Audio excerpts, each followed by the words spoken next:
what we do, right? We're That's officially what we do. live on Twitch right now. Live on Twitch. Save the N-words for at home, boys. We can't do that anymore. So 20th century, am I right?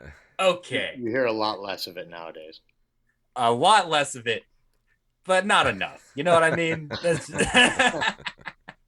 Yeah, you never know. I'm kidding. All right.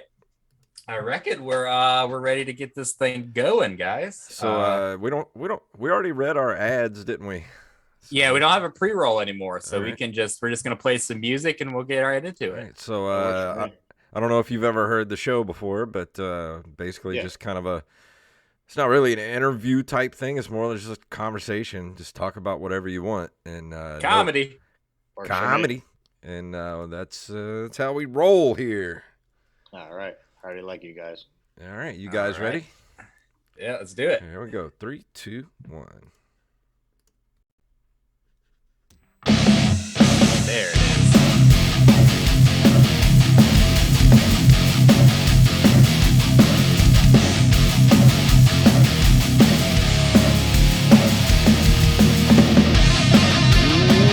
That music can mean only one thing. It is time for the Open Micers podcast. My name is Jason Robbins.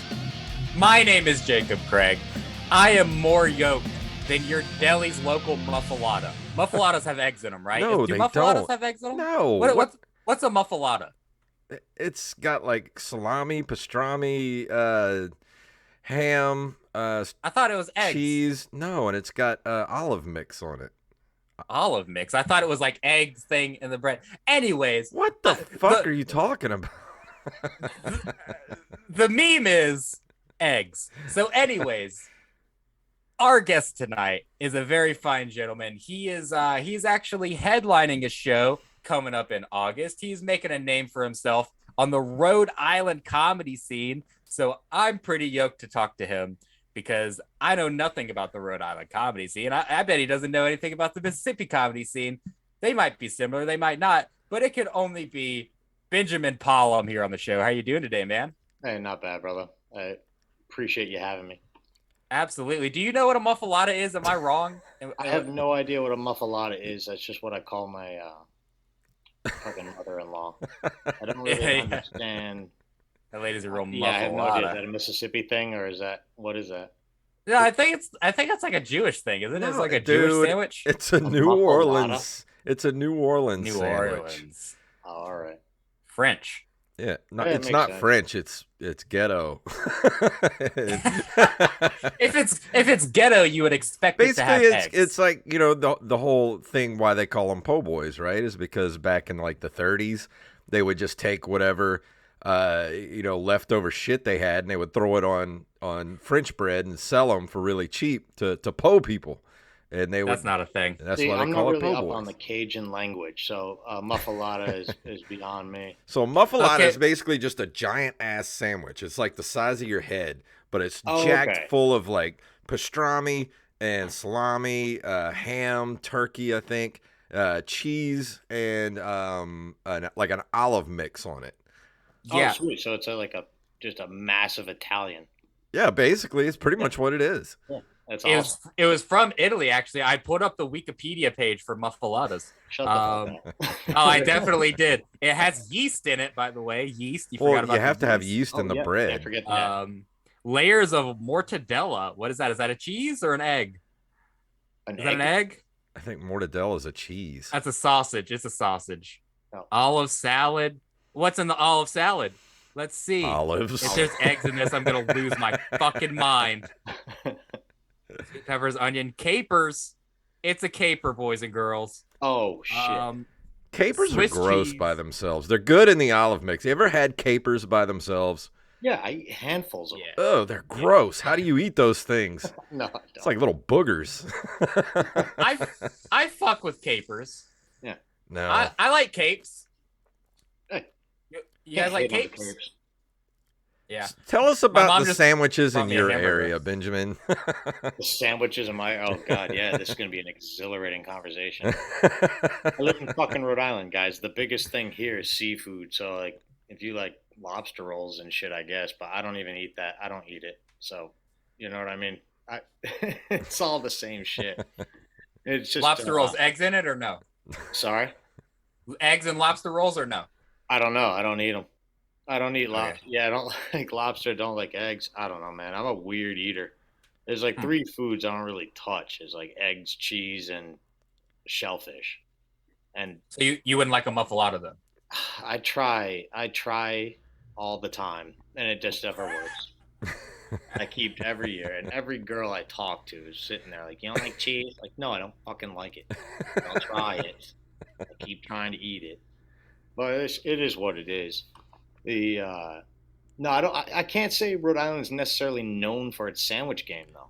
What is You it know, really known for? I mean, other than seafood, does it sod, have like a? grass.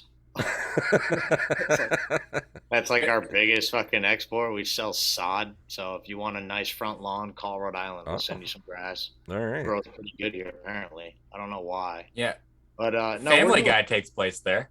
Yeah. You guys have Family Guy. Yeah, exactly. But there's like the I don't know. There's a lot of tourism in Rhode Island. A lot of people, on the East Coast here live here, come here, buy houses here. I'm a carpenter in my real life, and so I build. We work on a lot of high-end properties like that. So it really is a lot of people coming in. It's just tourism.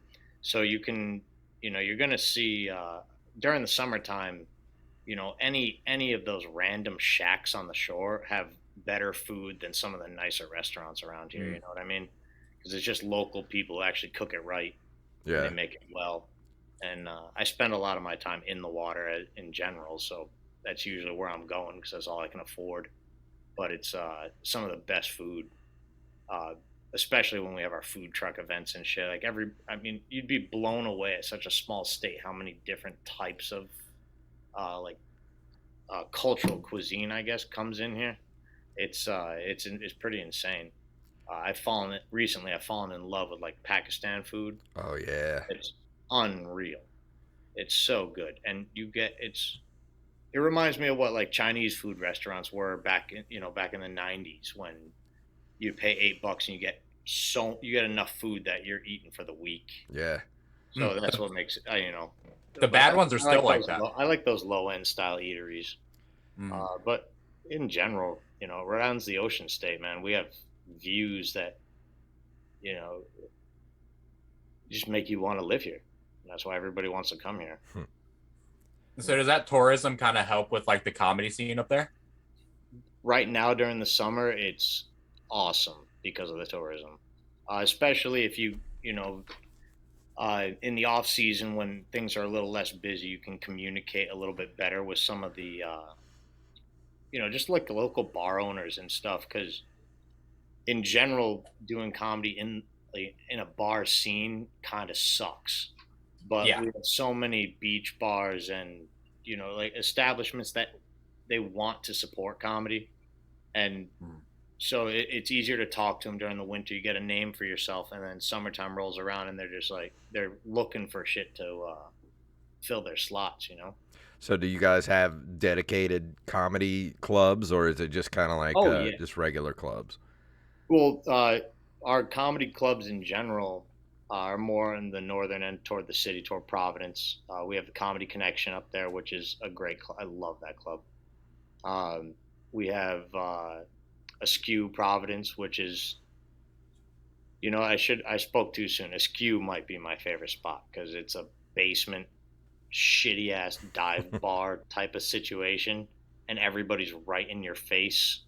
And there's not really a stage, but you still are above everyone. I don't know. I love that spot. And then John Parada, who's out here, shout out John Parada, books me constantly at his shows, and he just recently opened up a club in Cranston. Shit, I'm blanking on the name right now. Sorry, John. But Pub on the Park is his bar, his showroom. He is the leader in Rhode Island, I would say, as far as who books local comics, gets local people on the scene.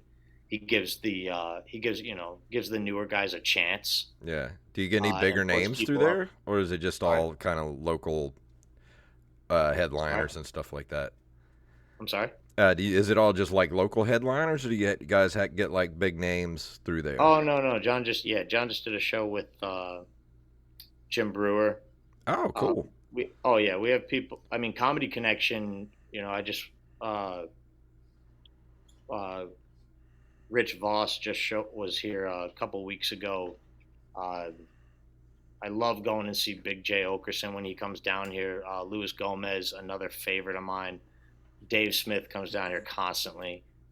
I mean, if the New York scene goes to Rhode Island, they try to avoid Connecticut, so they always kind of pass through us before they do their big show in like Boston.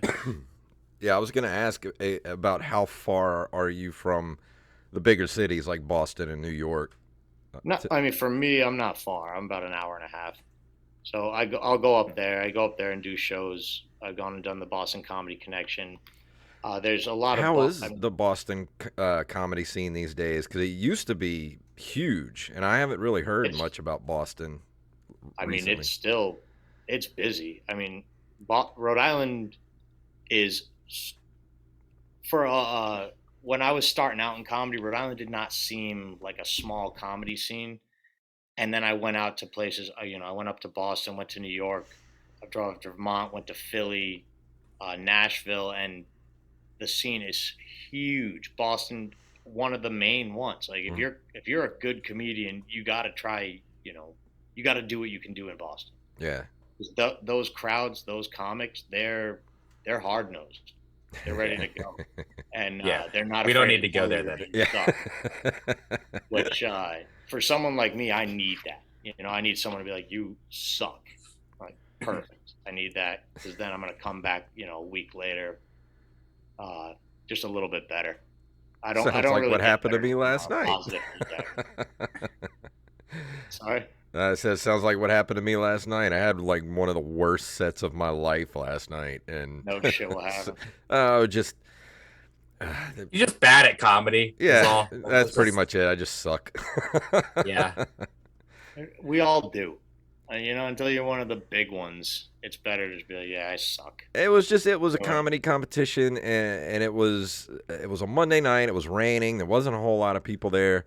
And it was just really hard to get people's attention because a lot of people were there actually for karaoke, but karaoke was not happening. So they were just like, really "Oh, hard to compete with karaoke. I guess we'll just stay for the comedy show." And then you know how that goes.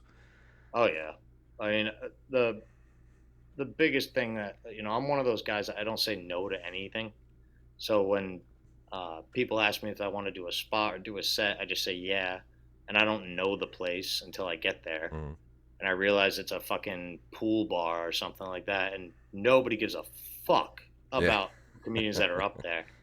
And it sucks when I leave there. Even if I do good, I'm always like, man, what the fuck? But I like being on stage and I like talking. And what I noticed at those shows, it challenges me a lot because I've noticed, the comics will go up and there's not really a lot of people paying attention. And I don't know if it's my imagination or I'm a narcissist, but sometimes I'm up there and I feel like I just drew people to the stage for a minute. And if I can make people who aren't paying attention laugh, I mean, if they're paying attention, it's going to kill that day. Yeah. So, then I know, it's a better workout session than an open mic, I find. The shitty bars that don't expect it. Yeah.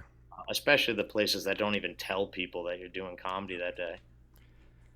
Yeah, it was just one of those tough situations where, like, you get a chuckle or you can hear a couple of laughs throughout the room, but it's mostly just like people talking at the bar and just like, drunk people trying to like, heckling over in the corner, and you're just like, why am I here? Why am I doing this? I've recently been challenging those people. I'm like, go ahead, heckle me, let it come. Yeah, but the problem with me get better. Is I am hearing impaired, so I can't hear what people are saying from the stage. So all I hear is wah, wah. I hear Charlie Brown's teacher when people try to talk, like heckle me. All I hear is wah, wah, wah, wah, wah, and I'm just like, okay, whatever. You can pretend as laughter. Yeah, that makes it better. At least you don't hear like the shitty thing. The stuff people say to me is so fucking mean sometimes, but sometimes it's so funny. And recently, somebody told me I look like his reflection in a spoon.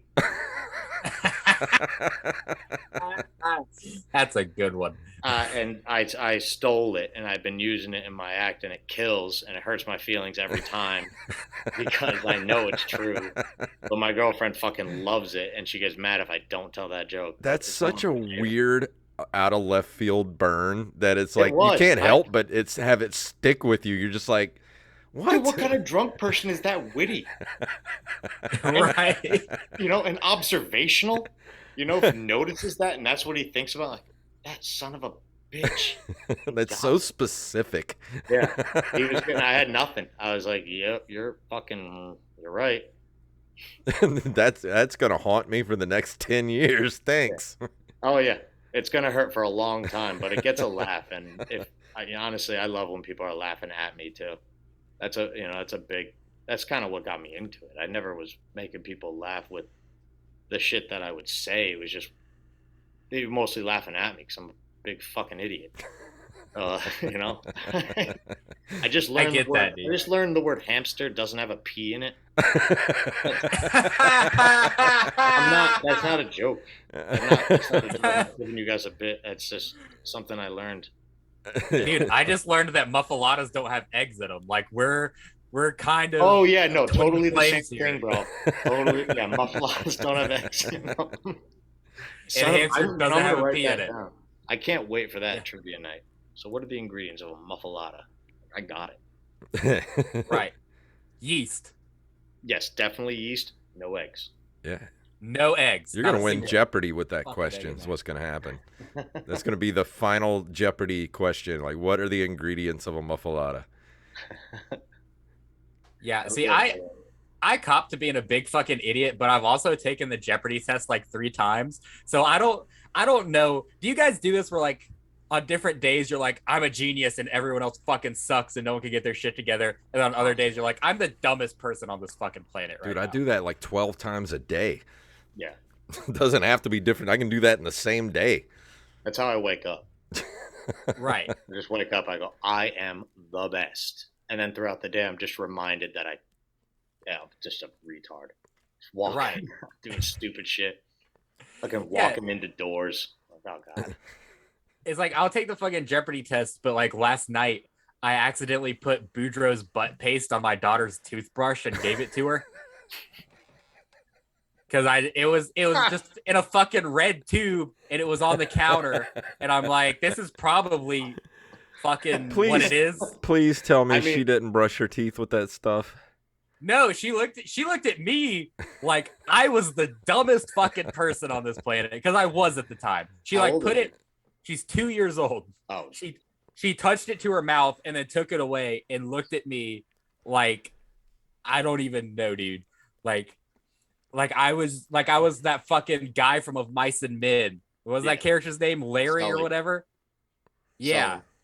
The big fucking, you know, that one. Rabbits. I mean, to be fair, I have put hand soap on my toothbrush before. That's different, dude. Just like you ever do that? Just like for some, like your brain, just like it just short circuits for a minute when you're doing something, and you're just like, why the fuck did I just do that? I was like, I'll brush my teeth twice, like in a row, because like, and I'll brush my teeth and I'll put my toothbrush up and I'll fucking brush my teeth again, and as soon as the toothbrush hits my tooth, I'm like, wait, I just fucking did this. I never do it right the first time. Maybe I got to get in that habit. Right. Well, do you ever have like something in each of your hands and like your brain, like you go to like say you have like your phone in one hand and like, you know, you have a drink or something, and like you go to throw the drink away, but like you just throw your phone in the garbage. You're like, what the fuck did I just do? Like, how stupid am I? It's worse when you're trying to wipe your ass. You got your toilet paper in one hand, your phone in the other. Next thing you know, I know, dude. New iPhone. So fucking. Dude, I almost did that the other day at work. Like at work, we have this nasty like just 5-gallon bucket outside that I throw cigarette butts in when I go smoke. And it's been rainy lately, so there's just like this, you know, like stagnant 5 inches of just like gross just shit water at the bottom of this Oh, yeah. bucket, and I was smoking, and I had my phone in my hand, and instead of like going to throw the butt into the bucket, I almost caught myself at the last second, almost threw my phone in that nasty swamp water, and I was just like, what am I doing right now? Yeah. Dude, sometimes I get so mad, I want to go and just punch a wall. And then it turns out like I just hit my girlfriend right in the nose. Oh, crap. I'm an idiot. I did it again. Right. Yeah, I do that with your Baby, girlfriend I too. promise. I meant the sheetrock this time. I promise. This is 3 too many times. Sorry. I'm sorry. I mean, once, twice, but 10 times is just too many. Well, at some point you got to draw the line, Yeah. and that's fair. Right. I'm not gonna blame her for that. You just got to ask her where the line's at. Where does she draw the line at? Exactly. She'll always define it for me. She's one of the. Yeah, She's like, tough 10 to is define. good. If you do 11, that's where we're done. 11th time. I'm done. so afraid she's gonna leave me after the 11th time. So now I try to make sure I'm on point with if I'm getting mad, I make sure I don't have a wall and my girlfriend in the same hand, and that way I know which one I can hit or not. Yeah, but it is what it is. We She just doesn't listen. We do not condone violence here on Open Micers, except for me. No, don't condone it. Don't condone it. Except for me having to shoot Jacob with a paintball gun. Other than that, Yeah. If she hears this, she's going to be so mad. She's going to headbutt me. So to all the listeners, believe me, I'm the one getting whacked. It's not her. Well, maybe she'll mix you up with a wall and fucking headbutt the wall. It happens. It happens. Jason, earlier when you said that you had a 5-gallon bucket at work, I thought that you were gonna be like, we have this nasty 5-gallon bucket at work to shit in. No. And I was like, do you work at Amazon? Like, what's going on here? No, we have an actual bathroom. I don't shit in a bucket at work. No, okay. This breaches a good subject that we this is kind of a recurring segment on our show. Here we go. I don't know. Sorry, Wally. If you've listened or not. Tune out now if you know what this segment is. Shitting yourself, normal or not. Where do you find thank you, dude. Accidents just happen sometimes, and that's what I think. And Jason thinks even if you're sick, even if you're just having a bad day, it's not okay to shit yourself. No, yeah, we're men on the go. We're busy. Exactly. We don't have time to just be stopping and shitting in toilets. Fucking dude, that's gay. Yo, you ever shit in a toilet? That's fucking gay. Gay AF, bro. I got you on this. It reminds me of that Be a Man TikToks. You ever seen those? The guy Dude, from I Boston. love He's like, that guy. Shit your pants. Be a man. Just shit your pants. Is that Be a Todd man. Glass? I don't know What's who that? that is. It looks like him. No, it's not. It's not Todd Glass. It's he has his like whole brand. Like he does like live shows and shit now. Like Be a Man live shows. It's he's very funny, but he reminds me of some, or he looks like somebody. Yeah, he looks really familiar, but I can't find. I don't know who he is, but you've never seen it. Just go to TikTok and look up Boston Be a Man. That's the name of the TikTok site. Yeah, I think he looks just vaguely like everyone's convict uncle is what it is. He does. Yeah.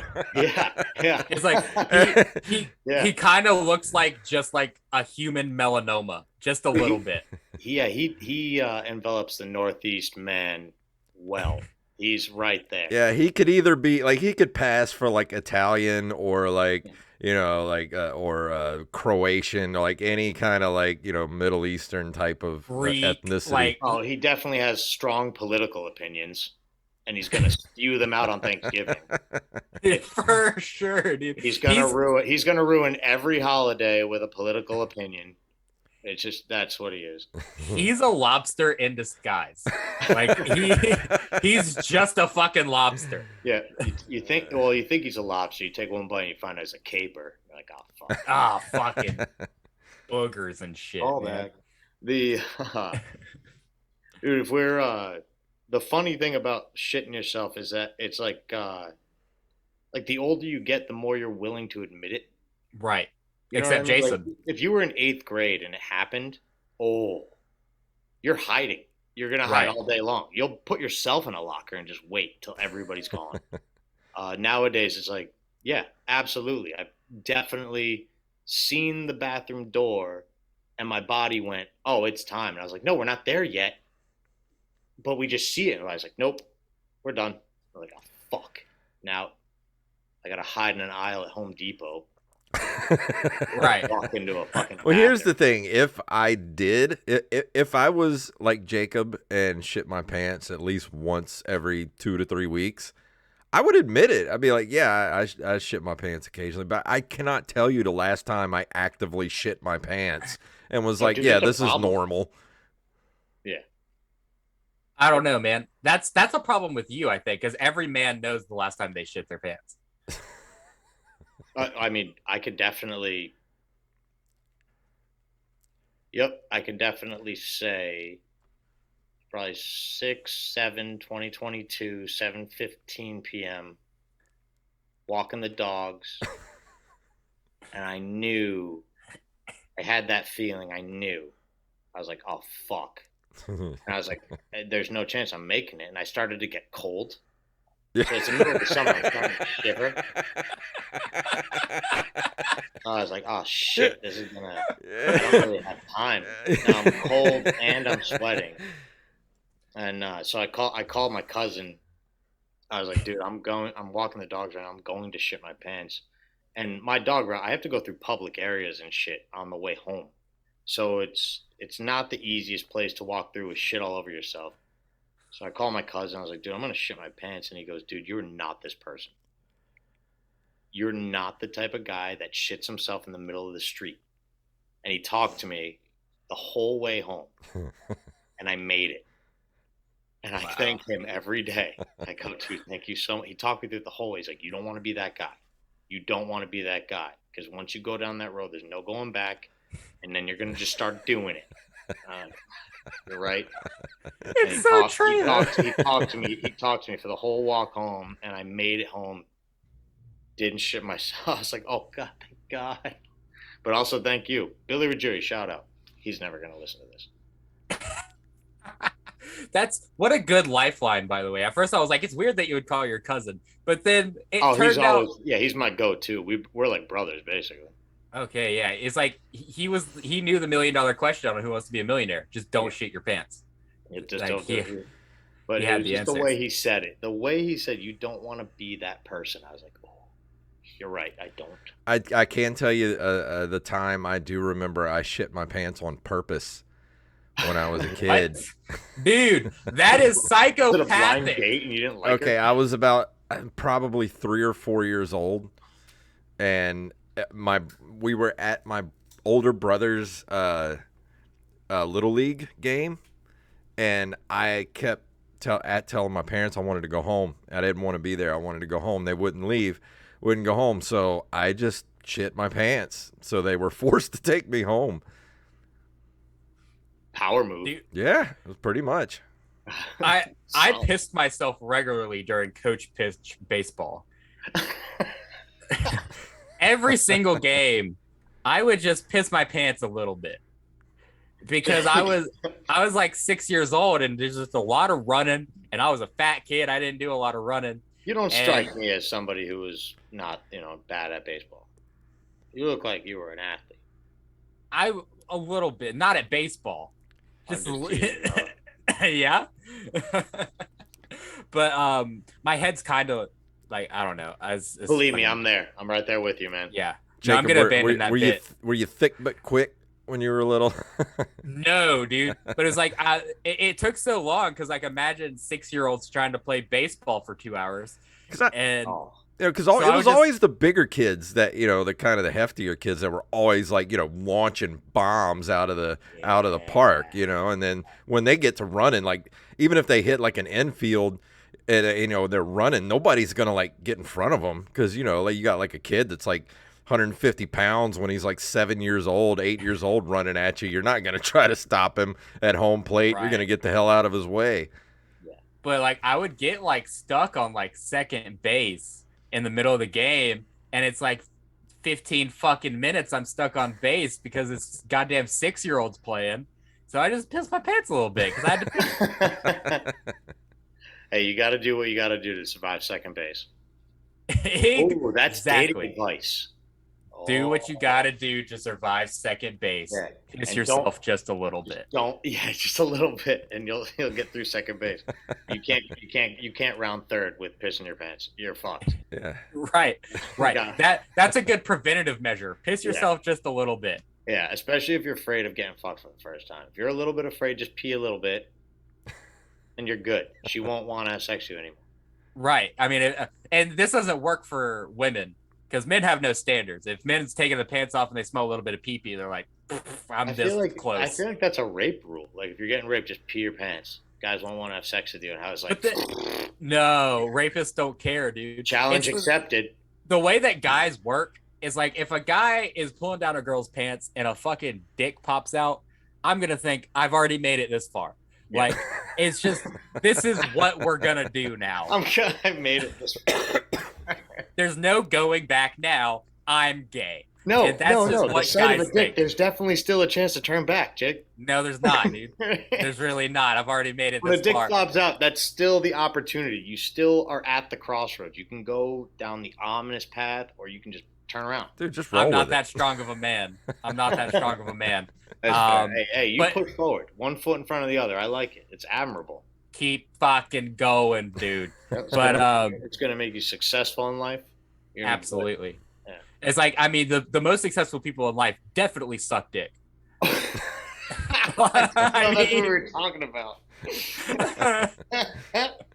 Like that's just like if I put that in my resume, I'll get any job I ever apply for ever again. And put that on LinkedIn. Yeah, dude. Put it on LinkedIn. Sucks dick for money. Like hell yeah, dude. Guess what the workforce is? Sucking dick for money, 9 to 5, baby. You're a company man, brother. Oh man. Fucking A. I wonder if what a dark turn this has taken. I was literally thinking like, yeah, you pull down pants and a dick flops out. You could turn around and go home, and then it's like, nope, we're sucking it. I'm like, okay, we're sucking it, bro. Hey, I'll take the journey. I'm just not gonna, I'm not gonna like it. I'm just gonna, I'll read the book, but I don't want to finish it. Just I gotta read the book report later. But I feel like women are like the exact opposite, where if they're pulling a guy's pants down and they smell just like a teensy bit of pee-pee or poo-poo, they're like, no, abort mission. He's got streaks in his underwear. This isn't going to work. If I smell shit ever, I'm out. I'm done. Well, I'm out. It depends on the activity. I don't give a fuck if I'm even fucking you or not. If we're like changing in the same room and I smell shit, no. What if it's like reverse girl sitting on your face, butthole right on nose? Dude, she will hit the ceiling how hard I push her off of me. Hell no. No. I honestly. How did we get here? I'm disgusting as fuck, but I'm so afraid of getting pink eye. I just don't want. That's what it is. Anywhere near me or my mouth. I don't want shit near my dick. I don't want shit anywhere on me or near me. Yeah. It belongs in a place. You do not want to be an EMT or a nurse then. No, absolutely not. I just spent some time in the hospital and listened to the nurses deal with the dude in the room next to me. And that oh man, I can't even. I don't give a. Dude, believe what you want about COVID, all that shit. Discredit fucking first responders, all that jazz. Do whatever you want, but nurses, they were heroes long before COVID happened. Yeah. They're dealing with shit on a daily basis. I'd hear the doctor just go, oh, call a nurse, and he leaves. Well, anybody at the lower rungs of the medical industry, from the nurses down to the orderlies, and then you have the EMS with the paramedics and EMTs. It's just like they just deal with gross shit all day. Because I was an EMT and I had to deal with gross shit all the time. I imagine. Yeah. One of my best friends was an EMT for a little while, and then went the firefighter route. But the shit I would hear from, I was like, man. I was waiting to hear nightmare stories, like an eyeball hanging out or something. I've seen all of it. I've seen brains and insides on the outside. So, and then you've also seen fat people shit themselves, and Have to carry them back to the plane. Well, I actually had a 600-pound lady cause me to tear a muscle off of my rib cage once. Okay, nope. Elaborate. Us in 10 years, but continue. Yeah. Well, we had to take this lady from. She had to be moved from the assisted living to the hospital because she was having heart palpitations or whatever. And so we go get her, and we had the fire department was there too. And you know, when you have somebody that big, you have this big like leather, it's like canvas, like a canvas tarp thing that you have to basically make a burrito out of them so they can fit on the gurney. And we were going to put the gurney up into the back of the ambulance, and I was lifting up on it, and I hit the button for the legs to come up so we could shove it in there. And the firefighters let go before I could get it in there. And I was holding her up by myself for like a good 3 to 5 seconds while I had a muscle was being torn off of my rib cage in the back. I was out of work for like 6 weeks on workman's comp. Good for you for holding her up. Well, if I'd have let her drop, she'd have went straight to the ground and probably would have fell on top of me. I'd sacrifice my career before I let my muscle rip off my ribs like that. You're a hero. Right. I would just be like, nope, I'm done. Yeah, no, I quit. I'm done. Because as soon as they let go, they let go and started walking off, and I'm like, help, help, help. Oh, man. How long were you in EMT? About a year and a half. Yeah. Yeah. That's all I could take. Couldn't take anymore. What do you guys do now? Is like comedy, the podcast, all that? Yeah. This way you guys Yeah, I do comedy podcasts. My day job is actually I do screen printing and graphic design. That's what I do for a day job. Yeah. I look at kids. Seriously, that's what he does. That's what I do. And I'm just waiting for the real one. No, that's pretty much my job. I'm a director at a summer camp. Oh, sick. Yeah. So that was one of my favorite jobs, working at a camp. Really? Yeah, because I got to look at kids. I know, right? Illegally. Yeah. Well, for me, it was daily. Every summer. I'm just counting down the days. I don't see those buses anymore. I've never been to camp ever in my life. Yeah, me neither. I was poor. Yeah. I mean, shit. I mean, there was like free camps all the time. Like, I went to the YMCA camps and shit. Like the place where parents just drop their kids off and hopefully an adult takes over. Yeah. It says YMCA, so it's like a parking lot, so it's real. But they say go follow the other kids. Right. That was it. I was like, I was sick. The YMCA camps are so fucking bad, dude. I mean, maybe I blocked out bad memories, but I always had such a fun time. But again, I grew up in North Kingstown, Rhode Island, which has a reputation of being like upper middle class. But it was like all my friends always were like hoodlums. Like, not real, you know what I mean? Like, but just still like little white hoodlums running around, fucking doing stupid shit. It's little troublemakers. So I was with them. So we were sinking canoes, you know what I mean? Tipping over fucking latrines, doing dumb shit. And so camp was a blast. But I don't think I ever did anything that I was supposed to at camp. Like, to earn, if there was an activity or somewhere, like, nah, we're going to go fuck around in the woods and shit. And the counselors were just happy about it. They were like, yeah, fuck them. We don't want them. Like, the other kids are here to do shit and learn shit, team building and stuff. Let them go off and fucking throw rocks at each other for a while. And it was and it was some of the best times of my life. You know? See, I used to watch movies when I was a kid. Back in the '80s, there would just be all kind of movies about how great summer camp is. Like, there's always movies about summer camps. Yeah, and Friday the 13th. Yeah. That's a good one. Summer camp's great. Ernest Goes to Camp, that type of stuff. And it always looks so cool to go to camp, like meatballs, things like that, but I never got to actually go to camp as a kid. So what'd you do in the summer? Played video games, hung around the house, that kind of stuff. That's pretty cool too. I never got video games. I wasn't allowed. They were too violent. Really? Right. Yeah. I have a hippie ass mom, man. a hippie mom and a lieutenant colonel for a dad. So he's just like, what she says is right. And she's like, none of this. I couldn't have, I hid my paintball gun from her for like 6 years. Even if she listens to this now and finds out about that, I'm gonna get a phone call. You seriously had one? Like, Mom, I was lying on the podcast. I just met these guys. I didn't know them. I'm making it up. Just trying to seem cool, Mom. I was just trying to look cool in front of my friends. I'm just trying to be cool in front of my new friend. Mom, come on, no. And you guys will get an email. Ugh. Right. It's not going to be good. But that's how it was. So I never really, video games, if I was lucky enough to get one, it was always 2 years early, or not early, late. So I got the Xbox when everyone's getting the Xbox 360. You know what I mean? Right. I get Halo 1 when everybody's playing Halo 3 on a different thing. So it didn't really, video games never really took up much of my time. I had a big in or out rule. You know what I'm saying? Yeah. Yeah, that's looking at me with a blank stare. The in or out rule.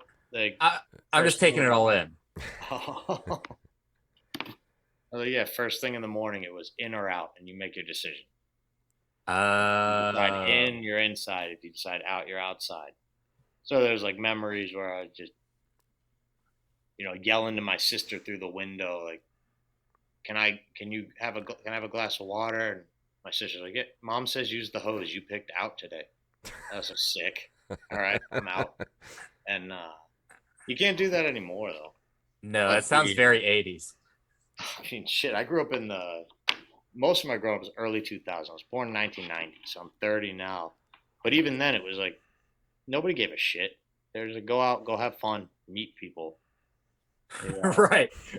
Go meet people. But that's the safest thing for you to do is to just go meet as many people. Ride your bike until you see 6 or more bikes parked somewhere and then see what they're doing. I feel like this was the period of time where they knew where the pedophile house was, so they just told the kids to stay away from the pedophile instead of vice versa. Oh, yeah. Well, we also didn't talk to fucking strangers. If a dude ever came up to us, we'd call him a faggot and throw rocks at him. You know what I mean?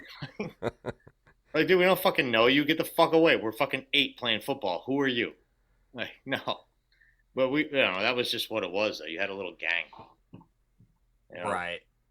I don't think anybody ever got kidnapped in my neighborhood. Or I bet you people were touched. I'm insulted I wasn't. I was a good looking little kid. I'm not great now, but like I was cute as fuck. Right. For a kid, you were Ron Howard, for crying out loud. Jesus Christ. I might as well have been Macaulay Culkin. Better looking. Dude, the one kid that went missing from my neighborhood, I felt kind of gypped because he didn't get touched or anything. He just died. Jesus. Why'd you feel gypped?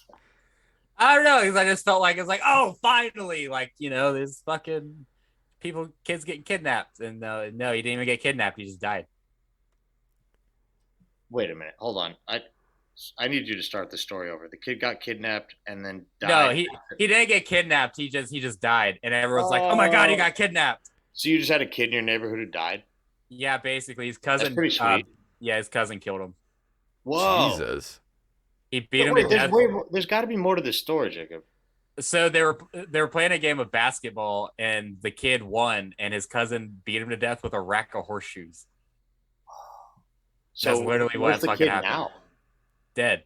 No, I know the other one, you fucking guy. In jail for the rest of his life. No, at 17, yeah, dude. He had to have gotten out. No, he was older.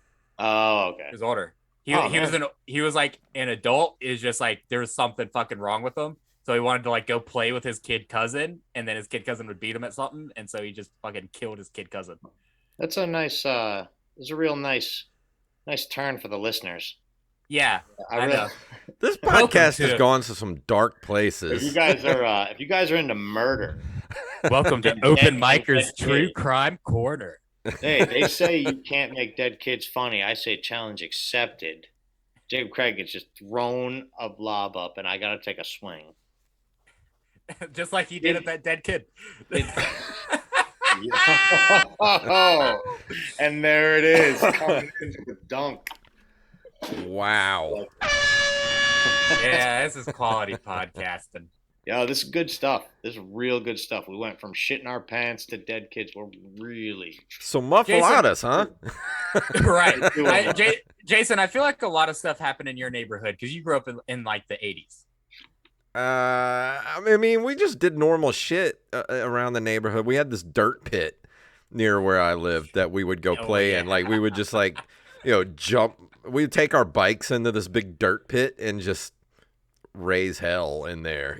Doing huge jumps and things like that. That reminds me of my fondest memories of playing organized baseball. There was this giant fucking mound of red dirt on one of the fields. And whenever we were done with practice, the coaches would say, go play on the dirt hill. And we would just go and we would play King of the Hill on the dirt hill, where if you don't know what that is, someone stays on top of the dirt hill and you got to get that guy down. And if you're on top of the dirt hill, you got to stay on the dirt hill. So you just fucking beat the shit out of kids on a dirt hill for like 30 minutes. It was the best time. That was always the best games. Kill the carrier, all that shit. Oh, yeah, dude. Just break someone's fucking nose because you want to stay on top of a dirt hill. Duh. It's lucky.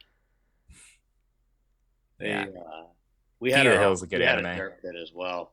But our dirt pit was like when we got older, everybody had dirt bikes. I wasn't allowed to have one, obviously.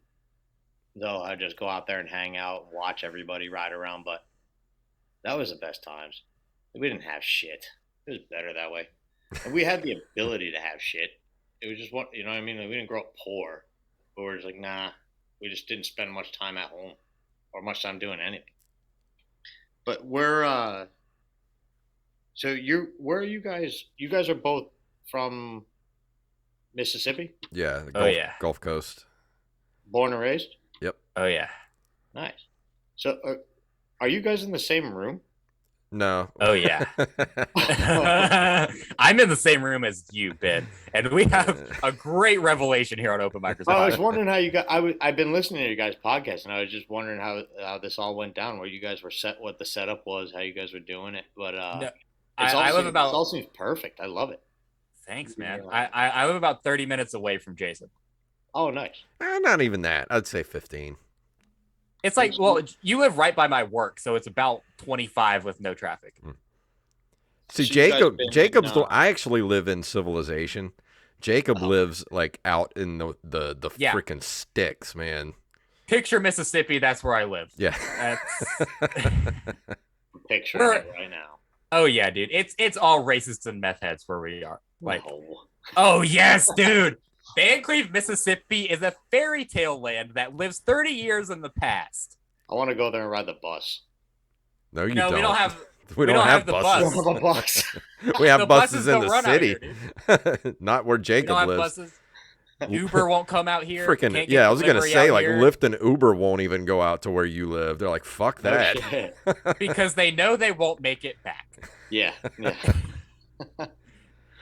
That's good. Like if you go out to Jacob's house in the dark, like it's one of those drives you make out in the middle of nowhere where there's like not a street light for like miles and miles. Yep. Right.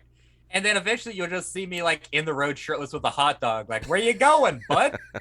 Like that's what this place is. Yeah. We got a little area like that here called Richmond. I lived there for 6 years. Again, couldn't get an Uber. I couldn't get an Uber to pick me up, but I could get Ubers to drop me off. But I wouldn't even make them drive down my road. It would be about like another 3 miles to get to my house, but there's no lights, nothing, and it's just woods on either side on a dirt road. And you'd get like a female driver or just like some little dude. And I'm like, dude, you can just let me off here. I'm not going to make you do this. And the amount of gratitude I would get from these drivers was insane. Like, thank you so much. Oh my God, I did not know what to think. I was like, it's fine. I get it. It's fucked. That's good, because don't take this the wrong way, but you look like the kind of person that would give an Uber driver longitude and latitude to take them into the woods and kill them. Oh, yeah. Oh, been there. Like you would give them coordinates and then that's the end. Wait, so You said don't take that the wrong way. Hey, Ben, don't take this the wrong way. You look like a fucking murderer. Hell yeah. Believe me. I How are take you that as a supposed to compliment. take that? I I'm take well, I wondering. take it as a compliment because my girlfriend calls me a little bitch all the time. So I'm like, all right, at least he thinks I look scary. Right. It was like there's Because definitely killer potential. Ted Bundy was supposed to be, pretty handsome. So if they're like, you're kind of like Ted Bundy. Like, all right, thanks. That's very Well, kind. That's kind of you. I didn't say I wanted to fuck him. I said he looked like you'd kill an Uber driver. Yeah. That came out of your mouth. I'm more like a gentle Freddy Krueger. Like not much to look at, but I'm a sweet guy to most people in general. Right. Try to be polite. Again, I grew up with a military dad, but in the long run, I'm just a sarcastic piece of shit in general. Just I can't stop making fun of everything I see. Right. I have no filter. So did you like have to stand at attention at breakfast? Like No, it was more just I mean, you're on the right track. Very similar, Yeah. but like I didn't have to stand attention at breakfast, but I had I would have chores, I would have projects constantly, and like we all wherever we live, we moved a lot. So but wherever we lived was always everything spread out apart. So I could ride my bike to see anybody, and I would get called in from like a neighbor or a friend's mom or something like that. And like, Ben, your dad's on the phone.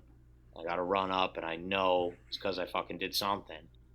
And get the call like, Ben, you didn't fold your towel into thirds to put it on the towel rack. Because if you fold your towel in half, two towels can't fit on the towel rack, even though there's another fucking towel rack but that one doesn't get used. That one's for other people. So there's one towel rack, and we have to fold our towels into thirds, keep it on that towel rack so that two towels can fit there. So I have to ride my bike 15 fucking miles back home, refold the towel, do it again. It was very, you get projects, clean. Today your project is cleaning this bathroom, and if it wasn't right, it wasn't right. That's basically all it was. It was when I misbehaved, he was lenient, but it was like the responsibilities had to be taken care of. Yeah. So if responsibilities weren't done, there is no leniency. But if they're done, and then the cops bring me home, he would just be like, I saw you mowed the lawn today, and you bagged all the grass, and put it where it was supposed to be. You're only grounded for a little while. It's not going to be it's not going to be a month or anything. And I was like, sick. That's awesome. Because he wanted me to be a regular human. What rank did you say your dad was? What branch of the military was he in? He was Army. He was a lieutenant colonel with the Corps of Engineers. Wow. So he didn't like push you to try to be in the military or anything? He never pushed. He was a West Point graduate. So he's been in the Army since he was 18 years old. He was a West Point grad. Then he went to Stanford and did some teaching there. But then fell into the Corps of Engineers with the Army and got to travel the world and all that jazz. And then I got into West Point. I got into Stanford, and I got in every college I applied to, I got into. And my dad, I showed my dad my acceptance letters, and he goes, "Oh, quite frankly, I'm surprised." And I was like, "Yeah, thank you. That was nice." I chose not to go to West Point, which he didn't say it, but I could see it. It was like not really like the best thing for him to accept. I should have just told him I was gay, and then I didn't go to Stanford. Then I just didn't go to college at all, and he thought I was going to be a loser. He didn't. Again, he never told me this, but I could. It was when you're in the military, you can't hide your emotions. You know what I mean? You can see them spelt out on his face. I was like, ah, shit, fucking let him down. But then I got a job as a carpenter, and you ever like fall into something Mhm. and you're like, holy shit, I'm good at something. Yeah. You know what I mean? Like you never knew it, you never thought it, but you're like, oh crap, I'm actually good at this. Yeah. I fell into carpentry at 18, sweeping floors and learning. I worked with a very small crew, but we worked on very high end homes, so I was forced to learn very quickly. And he was extremely proud of the work I was doing, and especially when I got better. Now like a foreman. We call it a lead carpenter. Yeah. So I'm running crews, building $1 million homes, or a part of building $1 million homes. You know what I mean? I'm not doing it by myself, but I got a lot of people helping. But he's extremely proud of that. Loves my comedy career. Loves that I got into it, and loves that I started following that and pushed for it. So he's actually one of my biggest supporters right now with comedy, which you wouldn't expect from a guy like him. Yeah. But What's it like to have supportive him. parents of a comedy career? Yeah.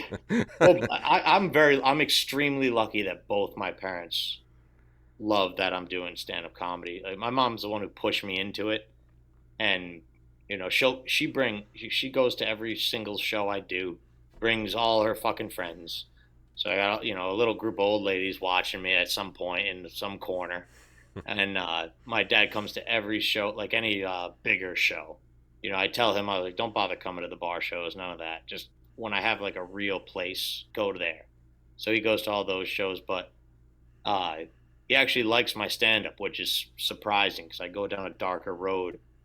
Uh, I'm a big fan of like Louis C.K. and Tom Segura, and I tend to go on like a little darker side of things than they do. But my dad's not that type of comedy fan, but he still supports everything, still follows through with it. He's a good dude. And I got very lucky that they were willing to, at least be okay with it, considering all the choices I made that were wrong.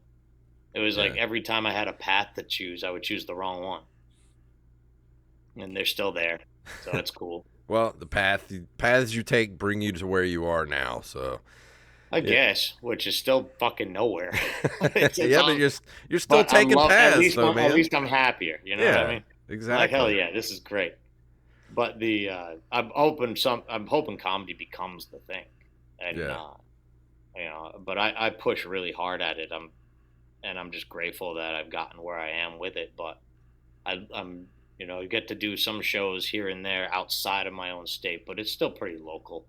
Northeast. I've gone down to. I did a show in Zanies in Nashville, but that was I had a friend who knew the booker, got me a little 5 minute spot opening for John Reap, which was awesome.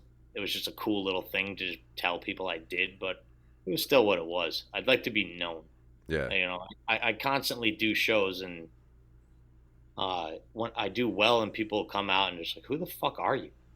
I'm like, I'm me. I don't know. I don't promote well. I'm trying to find somebody to run my fucking social media or something, or at least learn how to use it right. yeah. Social media is such a. I hate doing social media. It's Yeah, so, dude. Fuck social media, Yeah. and also follow Open Micers Podcast on Twitter, YouTube, Facebook, Instagram, TikTok. Yeah, all those. I need it. It's the only way to get my shit out there. Yeah. I just gotta Unfortunately, learn you how to have use to have it these days. So. Yeah, I'm not It's- Facebook fluent though. You know what I mean? Like I don't know how to use it. Use it Well, right. that sucks because Facebook is like, it's not even the thing anymore to promote. Oh, Twitter's a big one, and Instagram. Yeah, it's the Instagram and Snapchat and TikTok are the big ones. The ones that are like the fucking hardest to use have the most users, and they have the furthest reaching algorithm. Yeah. Yeah. Don't even So- bother with Facebook because Facebook is just like boomer MySpace these days. Yeah, dude. Facebook is MySpace, dude. Oh fuck, I'm a boomer now. Everything I do, I post on Facebook and shit. And my girl's like, "It's not." My girl tells me, she's like, "All the shit you're posting, it's not working." And I was like, Yeah. "Shut up." But she's been telling me to get on TikTok for so long. I'm like, all right. I just fuck. I either got to get with it or I'm gonna lose it. I'm just trying. It's just I'm you know what I mean? I'm a 90s kid. You know what I mean? I was taught reading books is gay. You know, Right. I'm gonna get involved in TikTok and do all that. Well, You got to give me a minute. You know, I gotta get used to it. well, what I want you to do is I want you to burn this podcast onto a CD, and then I want you to go to an empty parking lot and hand it out to everyone walking by. There's Benjamin Polom on Open Micers podcast, and then if maybe that'll help you with your promotion if you just You know what's funny is I posted that I shared your post with me on it on my Facebook, and there was one like, who's my girlfriend, and one comment, who's my mom. So I feel like I'm on the tell road. them I feel hi like I'm on for the road us. to success. That's one rung of the ladder. You know what I mean? I got my girl and my Right. mom on my side, and I'm just gonna keep pushing ahead. look, Maybe one of my dogs will like it next. that's know? 2 new listeners for us, man. Yeah. That's Exactly. And they're perfect. they hear really well. Good. Yeah. Good. Your mom hears well. Your mom's doing good. I was thought you were talking about the dogs. Oh no, I thought you were talking about your mom. It was like Oh, my no, mom no. hears No, my really well. Actually, if she's no, my mom can't hear for shit. And Melissa, you're an old lady. Time to remember you're an old lady. Stop playing pickleball. Stop doing what you're doing. 'Cause you're gonna get hurt. Listen to the podcast while you still can. Are there eggs in a pickleball? Sorry. Are there eggs in a pickleball? No, but fucking. Do you guys have pickleball in Mississippi? Yeah, Yeah. It's the worst yes, sport we ever. do, because I make No, pickleball. we don't. Dude, I make pickleball T-shirts all the time at work. Dude, I'm wearing one right now. Super Fun Activities Club, baby. The fuck is a Represent. pickleball? Well, you take a pickle and you throw it back and forth, and whoever drops it has to eat it.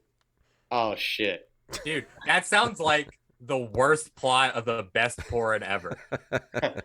Well, then you get a racket too, and you got to whack the pickle into Yeah. the other person's mouth. So If you, Dude, nail you it- have to whack I the would pickle, I'd We're pay a lot usually of money to playing get with my really pickle old whacked. ladies.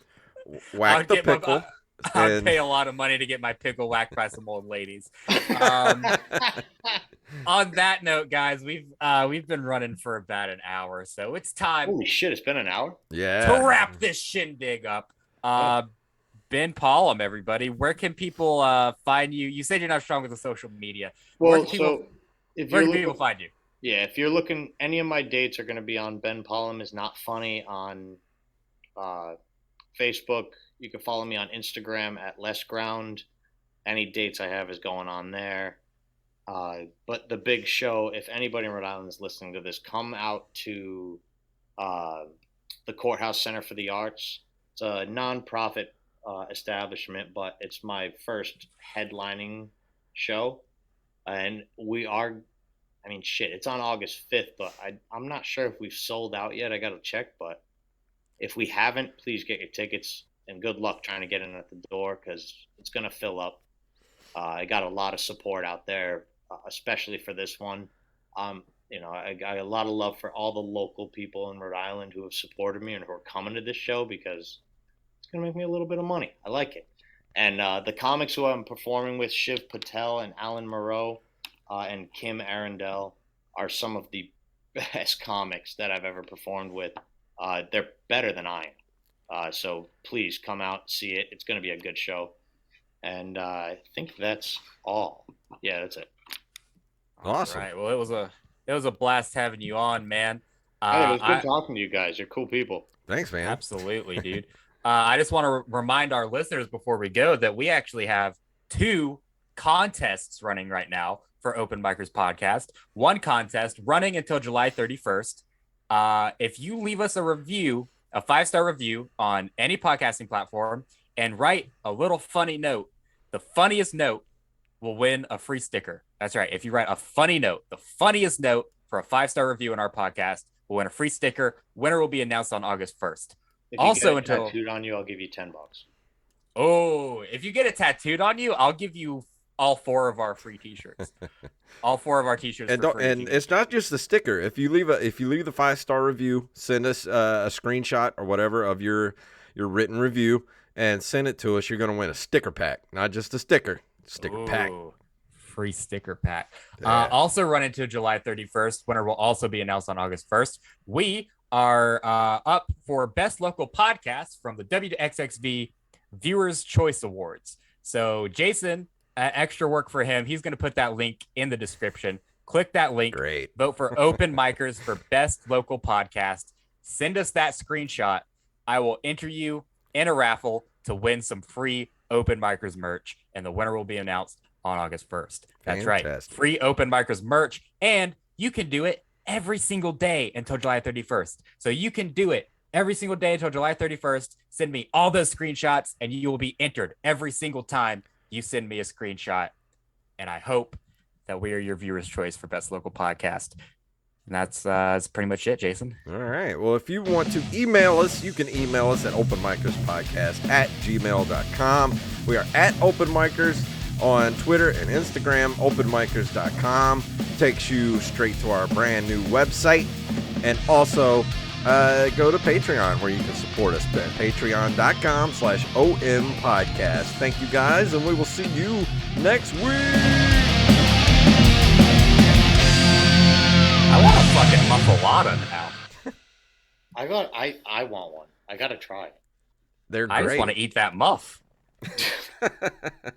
You know where you can get a good muffalata actually is at Rouse's. Your mom's house? Oh, fuck you! I got that. Go to Rouse's and get one, dude. You can get one that like it takes me. I could get one and it would feed me for like a week. Dude, then that'll be like breakfast for me. Yeah, that'll be like one meal for you. Yeah. All right. Well, thanks you guys for watching on Twitch and YouTube, and we'll see you guys next week.